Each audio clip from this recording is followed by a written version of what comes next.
To, da nekdo nekaj od nas pričakuje, na nek način pomeni ujetost ali pa omejitev. Mi imamo lahko telefon samo v nekih izrednih primerih res zraven sebe, če je nekdo ogrožen ali pa njegovo zdravje.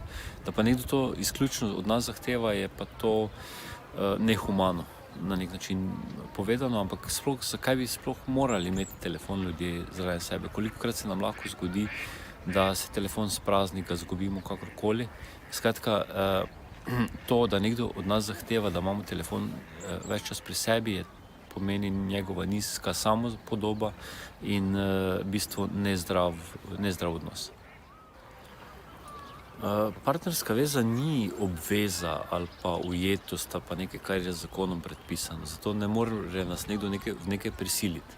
Mogoče se nam v začetku zdi zanimivo, ko nas nekdo na nek način omejuje, ker imamo ta občutek, oziroma v začetku nimamo občutka, da nas nekdo omejuje, ampak nam lahko da mogoče vedeti, da mu toliko pomenimo, da ves čas hočemo biti v stiku z njim. Ampak seveda, če po stvari malo globje pogledamo, pa gre za neko vrste blago bolezensko stanje. Torej, ni zdravo, da nekdo od nas nekaj zahteva.